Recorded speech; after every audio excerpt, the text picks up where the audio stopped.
দেখুন কিভাবে নিষিদ্ধ গুলিগুলো দিয়ে আমার ভাইয়ের বুকটি ঝাঁঝরা করা হয়েছে, কিভাবে পুলিশ ওই লিথাল গুলিটি, জনগণের টাকায় কেনা গুলিটি বাংলাদেশের ছাত্র জনতার মেরুদণ্ডে বিদ্ধ করার জন্য, জীবন নেয়ার জন্য ব্যবহার করেছে। এটি অবশ্যই বাংলাদেশ যতদিন থাকবে বাংলাদেশের ইতিহাসের পাতায় এটি লেখা থাকতে হবে। এটি যদি লেখা না থাকে তাহলে পরবর্তীতে এই আওয়ামী লীগ কিংবা অন্য কোনো দল আবার একইভাবে এই ফ্যাসিজমের, এই ফ্যাসিবাদের ধারক ও বাহক হয়ে উঠবে। তাদের এটি জানা থাকা উচিত, মনে রাখা উচিত মানুষ কতটা ঘৃণা ভরে এই ফ্যাসিস্ট সরকারকে প্রত্যাখ্যান করেছিল, কত নির্লজ্জভাবে তারা যখন এই ফ্যাসিবাদটি চালিয়েছিল, মানুষ কিভাবে এই ফ্যাসিবাদের পতন ঘটিয়েছিল। আমরা চাই আপনারা এই ডকুমেন্টেশনটি করুন। আমরা ভাবছিলাম যে 5ই অগস্টের পরে 1 মাস হয়ে গিয়েছে, বিভিন্নজন বলছিল যে আমরা একটি বিজয় র্যালি করতে পারি কিনা, কিন্তু আমাদের অধিকাংশ ভাইরা, বোনেরা, ছাত্র জনতা তাদের জায়গা থেকে স্পষ্ট করে জানিয়ে দিয়েছে বিজয় র্যালি, বিজয় মিছিল করার সময় এখনো হয়নি। এই বাংলাদেশে যে ফ্যাসিস্টের পতন ঘটেছে সেই জায়গা থেকে এই দগদগে ক্ষতগুলো রেকটিফাই করে এমন একটি বাংলাদেশকে যতদিন না আমরা বিনির্মাণ করতে পারছি, যতদিন না এই বাংলাদেশ গণমানুষের বাংলাদেশ হয়ে উঠছে, আমরা আমাদের অধিকারগুলো ফিরে না পাচ্ছি, সিস্টেমগুলো আবার নতুন করে পুনর্গঠিত না হচ্ছে, মানুষ যে মানবিক কিংবা তার সাংবিধানিক সুবিধাগুলো পায় সেগুলো যতদিন নতুন করে পাওয়া শুরু না হচ্ছে ততদিন কোনোভাবেই এমন একটি বিজয় মিছিল করা প্রাসঙ্গিক নয়। এটি আমাদের স্পিরিটের সাথে যায় না, আমাদের এই ছাত্র জনতার অভ্যুত্থানের চেতনার সাথে যায় না।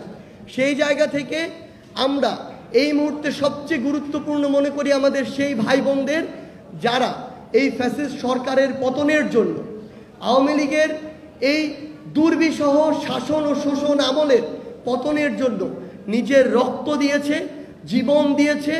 গুলির সামনে আবু সাইদ থেকে শুরু করে আমার হাজারো ভাই যেভাবে বুক পেতে দিয়েছে, একটা গুলি খেয়ে পরের গুলিটি আবার নিজের বুকে নেয়ার জন্য শক্তি নিয়ে দাঁড়িয়ে গিয়েছে। এখন সময় হচ্ছে আমার সেই ভাইদেরকে স্মরণ করা, ধারণ করা।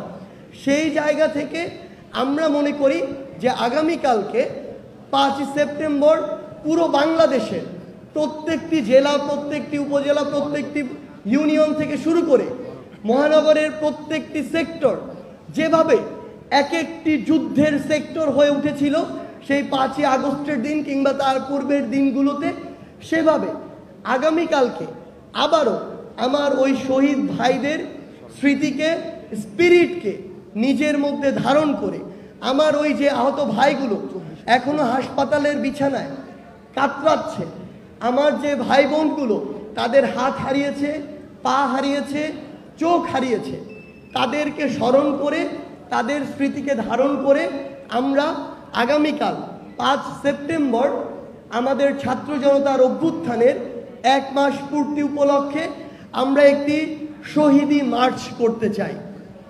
এই শহীদি মার্চে আমরা চাইব আমাদের যেই বাবা মারা, যেই ভাই বোনেরা তাদের সন্তান হারিয়েছে, তাদের ভাই বোন হারিয়েছে, বিনয়ের সাথে আমরা আপনাদের প্রতি অনুরোধ করতে চাই আপনারা আমাদের সাথে আসুন।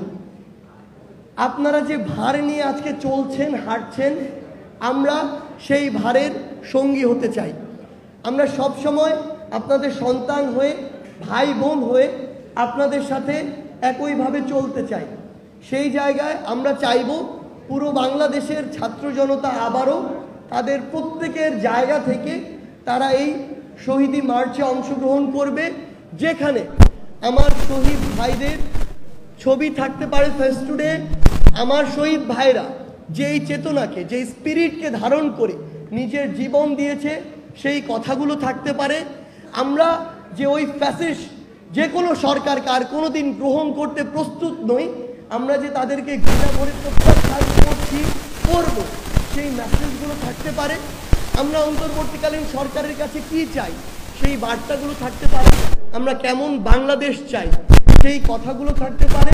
কিংবা আইন শৃঙ্খলা রক্ষাকারী বাহিনী থেকে শুরু করে ইভেন ইফ বৈষম্য বিরোধী ছাত্র আন্দোলনের কাছে আগামীতে আমরা কি চাই, কিভাবে নতুন একটি আমরা পলিটিক্যাল সেটেলমেন্ট চাই, আমরা কোন পথে যেতে পারি, আপনার সেই ভাবনাগুলো, সেই চিন্তাগুলো থাকতে পারে, আপনার সেই প্রশ্নগুলো থাকতে পারে।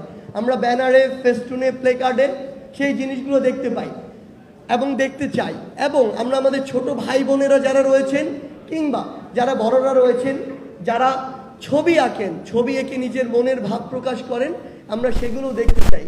অর্থাৎ আপনার নিজের জায়গা থেকে যেভাবে যা কিছু করে মনে হয় যে আপনি এই শহীদি মার্চে নিজের অংশগ্রহণকে আরও বেশি স্পষ্ট করতে চান এবং এটি সমৃদ্ধ করতে চান, সেই স্বতঃস্ফূর্ত অংশগ্রহণ আমরা আপনাদের কাছে চাই আগামীকালকের এই শহীদি মার্চে।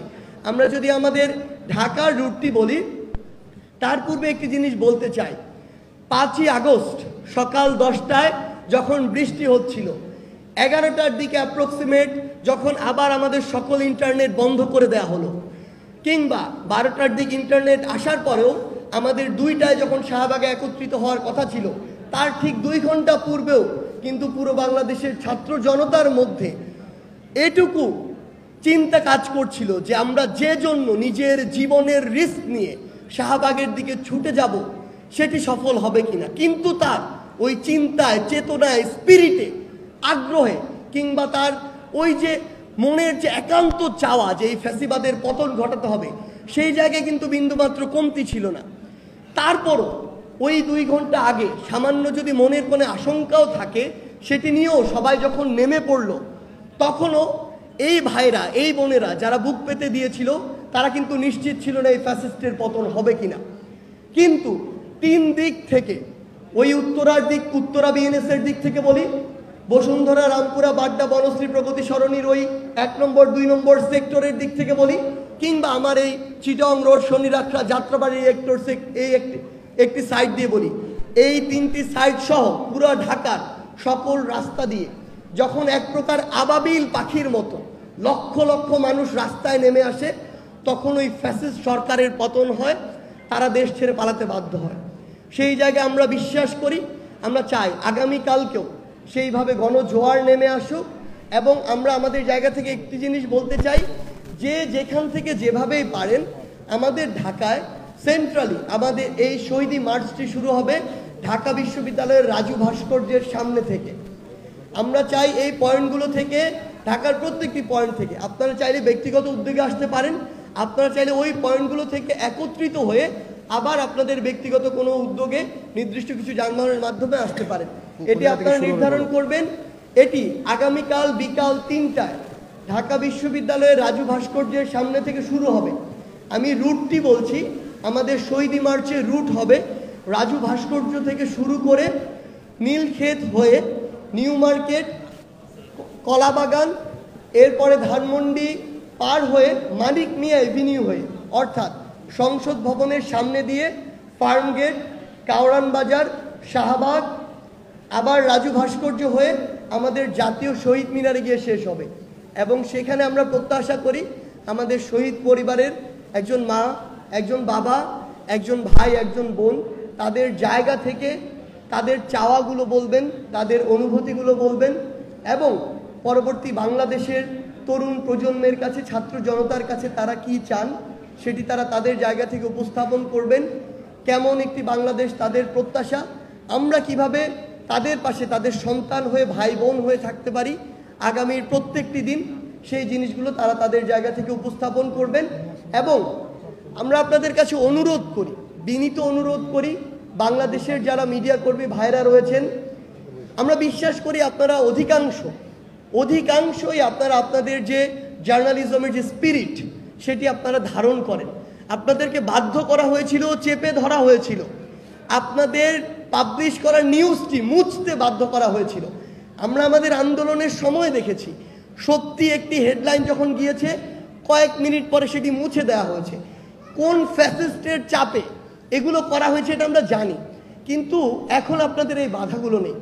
আমরা চাই আপনারা হসপিটালগুলোতে যান, আমাদের যে ভাই বোনগুলো এখনও কাতরাচ্ছে এই ডকুমেন্টেশনগুলো আপনারা করুন।